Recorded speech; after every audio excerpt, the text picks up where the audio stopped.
clear.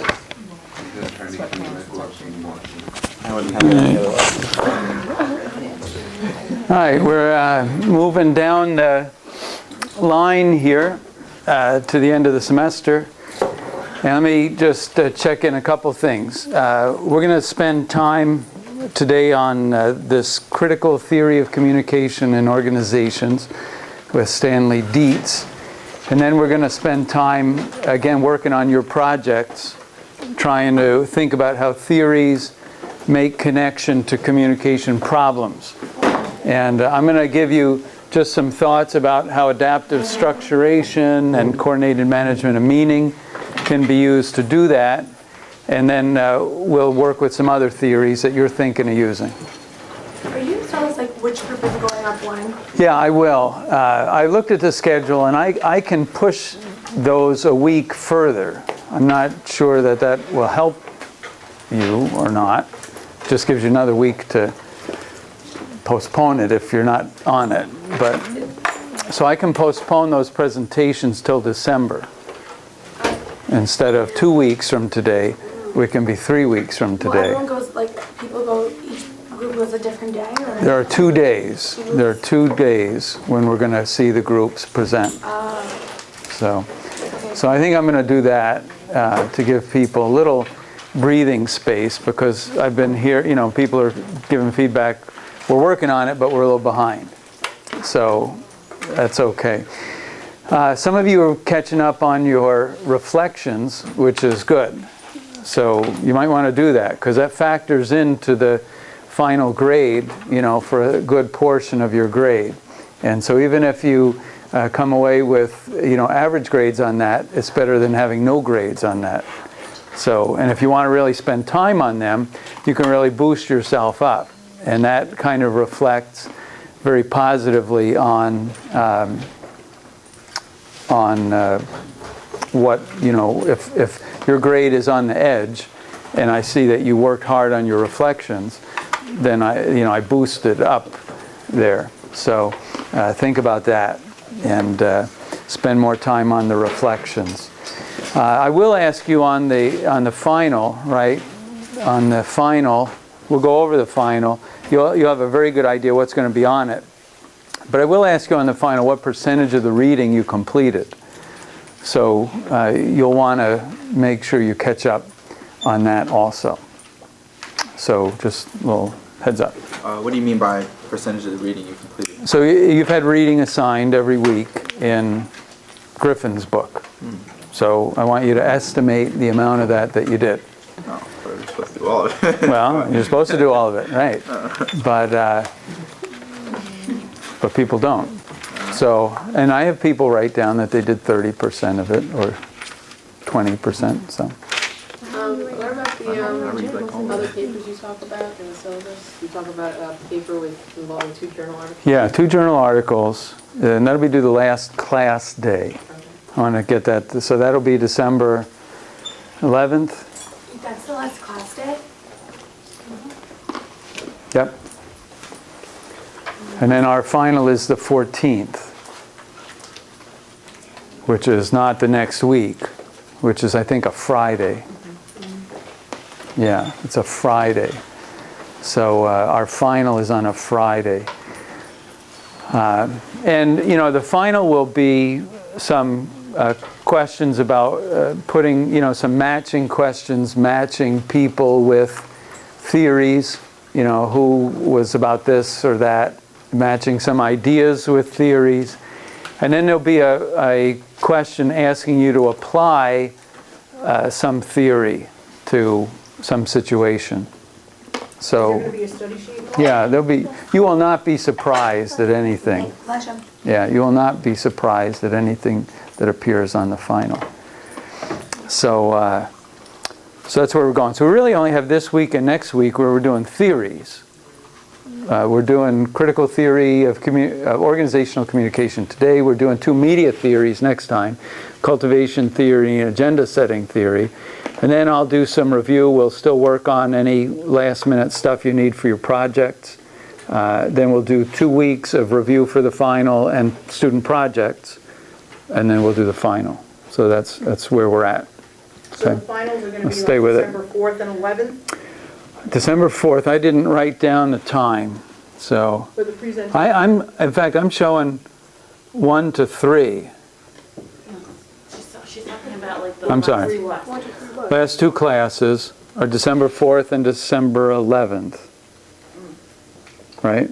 And I'll assign different groups to do their presentations at that time. I have to go back and look at that list of groups and things. So, all right, any questions? What we're about? And you're going to go more into the article thing? Yeah, well, the article thing should not be hard. What you're doing is writing a very small paper, very short paper. You're looking at 2 articles that relate to some theory or theorist that you've gotten interested in. I mean, ideally, what would have happened would be that you contacted your organization, you found out what problem they were facing, you looked up journal articles about that problem, and then you write your paper, tie it in with your presentation. That would kind of be ideal. But what you're doing is looking for 2 journal articles about your theory or theorist. So like it might be Barnett Pierce about coordinated management of meaning, might be Kenneth Burke, might be Stanley Dietz about how communication takes place in organizations. Anything in the book is fair game. But concerning your presentation? So it does not have to be linked. It's less work for you if it is. But it doesn't have to be linked. Right. You're turning the 2 papers, yes? The term paper and the presentation? Presentation does not have to be a paper. You don't want paper on it? I want a feedback sheet from the organization that you did it for. I want them to certify that you did it. Here's what they thought. Here's points, that you could improve on. Here's what they thought. Feedback from them. But the proposal that we present to them, you don't want us to turn that in? No, I didn't need to see that. Okay. I'll see it. I'll see what you did. Okay. It's okay. I'll see what you did. I mean, I gave you a letter basically to use for that. Yeah. All right. Any other questions? So you're working on a short paper. Your reflections give me an idea of your writing style, so that works well for me to see how that fits into your paper. So should be in good shape. Not a lot. There's not a lot of demand. The hardest thing going on right now is your presentations to your organizations. So just work on that, and we'll work on it today. All right, let's get into then Stanley Dietz and his view of a critical theory of organizational communication. Now, how many of you intend to work in a large corporation? You say, I want to work in a large corporation. All right. Where do you get your ideas from about what that's like? Does anybody have parents who work in large corporations like Verizon, or what corporations do we have represented? IBM, Pepsi. The corporate. Okay, all right. Bristol Myers. Bristol Myers Squibb. Yeah, okay. So you have a number of Johnson & Johnson. You have a lot of big corporations that are in this area. Now, what we want to get at today is thinking about how communication works in those organizations, particularly in terms of managing the corporation, in terms of how the corporation is structured and how it is governed. And so that gets us into the question of how do you coordinate the behaviors of large numbers of people? How do you take a large number of people and you have something you want to do? I mean, that's what an organization exists for. An organization exists to do something. So how do you get that large number of people to accomplish a shared goal? All right, so let's think about that for a minute. What are your offhand thoughts about how you get, let's say you have 50,000 people distributed over 6 countries. how do you get them to work on a single goal? What are you going to do? What are you going to do? Mission statement. Okay, so one of the things we say is there has to be communication, we say. And so one of the things we talk about is a mission statement. So the mission statement might be something like, does anybody know the mission statements of any corporations? The Yankees What's their mission statement? win the World Series every year. Win the World Series. Really? Yeah. That's their mission statement, right? It is, yeah. Doesn't matter, it's a statement. So what is the function then of a mission statement? You have like a focus or direction. Okay, it tries to start providing a common direction to all of the activities of the people who are in the organization. Now, is that sufficient to coordinate all the activities in the organization? No, it's not sufficient to coordinate all the activities. So therefore, you put into place a series of people whose job it is to see that people are working for a common goal. And what do we call those people? Managers? You call them managers, because their job is to manage the work, to see that what's going on exists. So how does the structure work? Generally you have a board, right? And that board has what are the people who sit on the board? Okay, it'll have a chief executive officer. And what's the job of a chief executive officer? Makes all the decisions. Okay, is it to make all the decisions, or See if it runs smoothly. okay, to see that it runs smoothly? It's to answer to the board. okay, the CEO answers to the board for the meeting of the objectives that the board sets.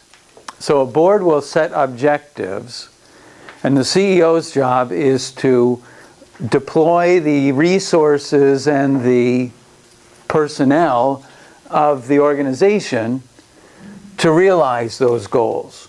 So the CEO generally will have a number of vice presidents of different divisions under them. Who's taken org comm here so far? Okay, all right. So you have structures. You have generally you have what's called a vertical hierarchical structure, which the further you go down the line, the less decision-making ability there is. So that at the bottom of the line, you have the people who are maybe on the assembly lines, putting the components together.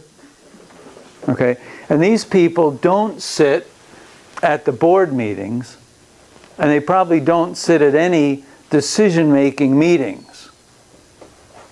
So how does communication work for them? In what direction does communication take place? Starts at the top. Okay, so we call this vertical communication, that it starts at the top and it goes down. Now, this person on the assembly line down here is probably not going to call up the CEO or a board member and say, you know, we're having a problem down here with the circuit boards. You know, we don't have enough glue to make the circuit boards work right. Right? That's not going to happen, is it? What would happen if someone did that? Okay, they're likely to get reprimanded and have to have 3 letters in their personnel folder, which they could probably generate pretty quickly in order there. And then that person would be like, oh, because they are probably violating the structure of how we coordinate and how we communicate in this organization. All right, so how does this work? Let's ask that question. How do you feel about this? How well does it work? Do you like this idea that you're going to enter a corporation maybe at this level or at this level? Well, you're only allowed to know what, if you're down at the bottom or down to the lower levels, you're only allowed to know what the people above you are going to tell you. You don't know everything about the organization, you're only told the basic, like, you do this. I Okay. don't know why you're doing that, but you're doing it to reach a goal that's above you. Okay, so you have limited knowledge here, and you only know what the ones immediately above you tell you. Okay. How do you feel about that? You're the low man on the totem pole, it's not too great. Okay, so you don't like that so much. Not only that, but if you have a suggestion, you probably would have to talk to your floor manager, and then Okay. it's got a long way up. All right, so if you want to, you can talk to this manager who brings it to this director's meeting, who brings it to this meeting. And one of the things that happens in organizations like this is that every time it moves up, it becomes better.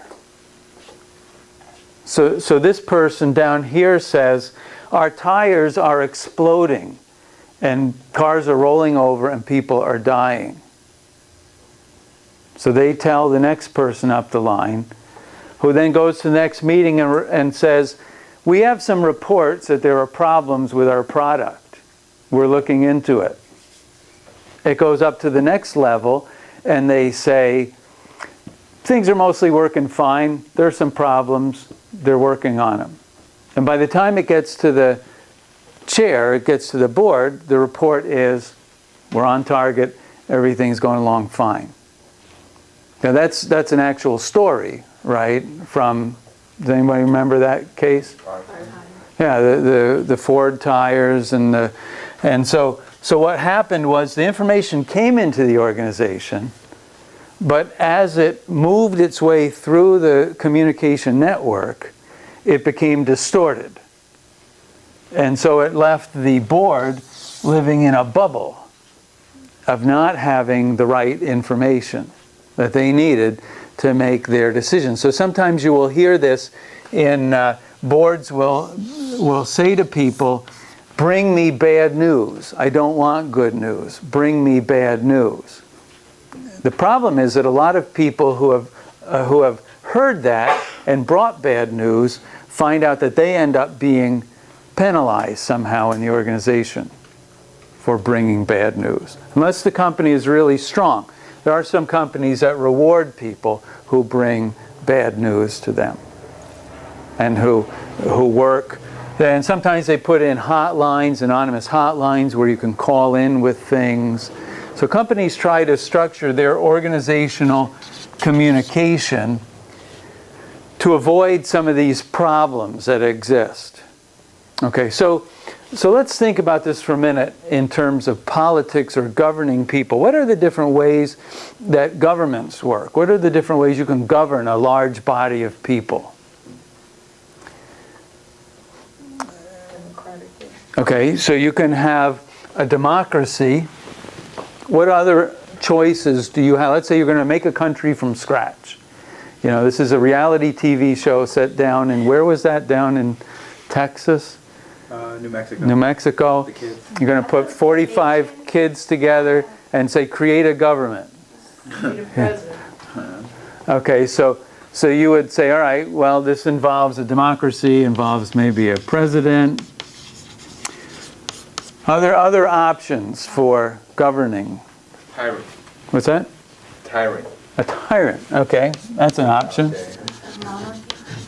A monarchy, a dictator, monarchy, dictator. Okay, you could have a socialist form of government. You could have an anarchy. All right, what is an anarchy? No government. Okay, and no governance. But actually anarchists find they have to coordinate their activities, so they get together and try to make group decisions by consensus. So you can have a more... now, here's a political question for you. Do we live in a democracy? We talk about democracy. You could live in a form of democracy, but not an idealized democracy. Okay. We live in a form of democracy called a republic. where we elect representatives who then make decisions on our behalf. In a strict democracy, what would be the case? Anyone should be able to bring their documents to whoever was in charge. Okay, everyone would have a vote that voted on the issue. And so this has been some of the promise or challenge of electronic communication and the internet. That there are people who think that the internet is going to make possible new forms of democracy where everybody can be informed about decisions that need to be made and everyone can participate in the decision process rather than just electing people who make those decisions for us. Now I want you to imagine for a minute that you're going to try to run Pepsi or you're going to try to run Bristol Myers on the basis of a democracy. I want you to think, what would it mean to run Pepsi or Bristol Myers as a democracy? What would that mean? It'd be chaotic. Well, let's just ask the question, what does it mean? What would it look like? It would look like it would take forever for anything to happen, because by the time you consulted all of the employees for their opinions and voting, presumably on a course of action, none of which might be aligned with the mission statement of the company, necessarily. Okay, so it would take a long time It would be a cumbersome process. because you'd have to educate everybody about the decisions that would have to be made. They'd have to understand all of the factors involved in the decision making and all the consequences of it. What about like the Gore company and horizontal communication? Isn't that kind of more closer to that? Yes, yes. There are corporations that work in a non-hierarchical, more democratic fashion.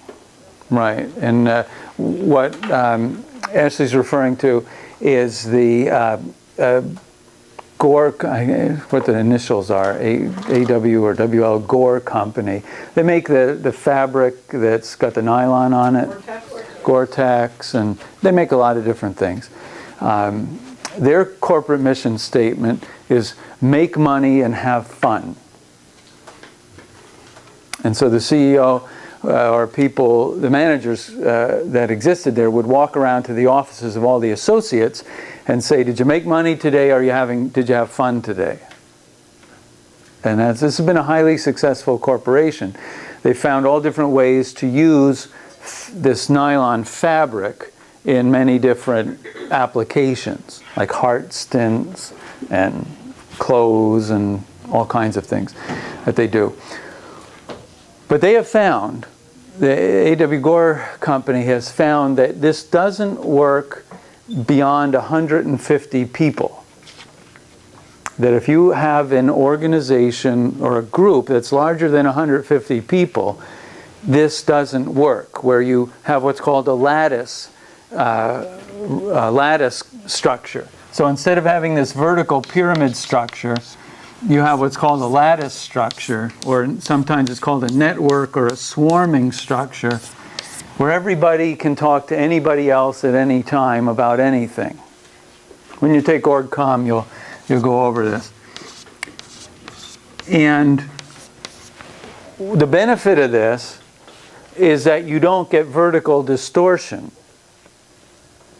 Right? Everyone can talk to everybody else. And groups form around projects. So if I come back to the office and I say, I was playing golf with some doctors and they said they needed stents that didn't develop plaque on them. I think our Gore-Tex material would work for that. And so I'll gather a couple of people and we'll work on that. We'll form a team. When we're done, we'll disperse and they'll form other teams. So it's a very organic model of communication and organization and management, where everybody is an associate. There's no manager who sees what you're doing. Is that how they answer the problem of the 150 people?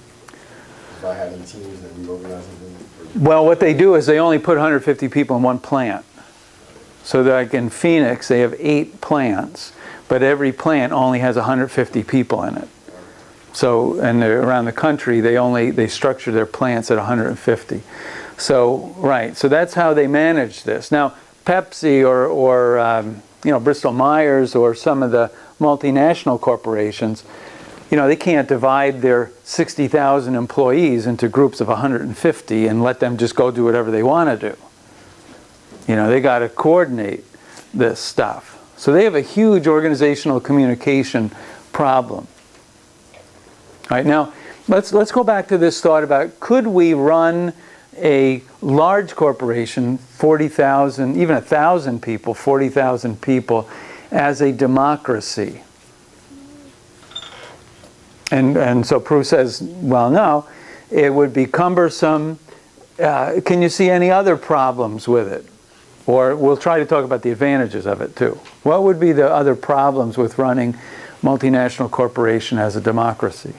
I think everyone would have to be informed equally, which Okay. would be a harder task to do because, like, the people, I guess, towards the labor end of the company versus the management, they may not be know what's best for the company as well as the upper management would, so they may vote differently on an issue than upper management would. Okay, so you run into the question of, can everyone learn, first off, and will people be able to have the whole picture in view, or will they make decisions on a limited basis in their own interests with a bias, not for the I'm good. going to say that everybody has their opinion, number one. Number two, they want their own say. And that's why I think, like in these states and different things like that, we have the voting, the polls for this. Okay. In other words, if there's too many people, we know everybody has their own idea. So let's see what information can come in to guide the bigger picture. Okay, so you need feedback, Right. but management is not necessarily done democratically, but it's done on the basis of feedback, right? Andrew? I don't understand why, to avoid miscommunication and, where there's the different tiers of, whatever. I don't understand why, it can't be as simple as sending out an email and everybody gets it, Right. That way everybody's informed, and, I mean, they could still put in their thoughts for feedback. It might not be, contributed to the final decision. All right, so some companies try to do that. They try to keep everybody informed as much as possible about all kinds of things.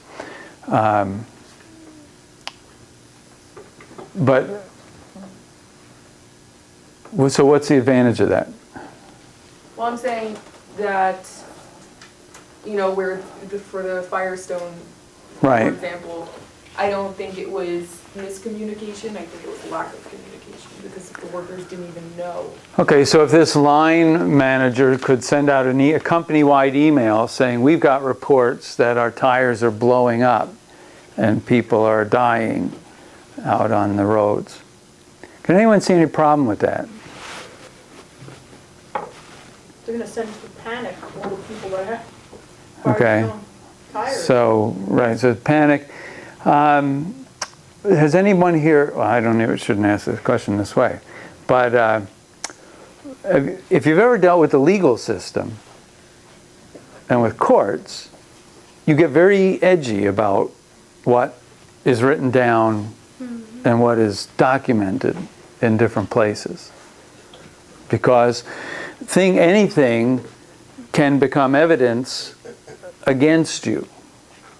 I don't know if you're following the story of these students in Italy, the American student in Italy and the murder of and I don't know if you're catching it, but what's turning up as evidence in that case is Facebook and MySpace. I don't know if you're reading that articles. But Facebook and MySpace are ending up as evidence in this. The pictures that people have posted, the stories people have told about the parties they've been to, what they've been doing, all of that ends up in the court then in a very unfriendly way for you as evidence. So corporations are a little edgy sometimes, just to say. Maybe they shouldn't be. In an ideal world, right, we'd send out the email that says, we just got a report that our tires are blowing up, you know, and we need to do something about it. In the world in which you're going to work, you could end up in big problems for putting that information in the wrong place. Yeah.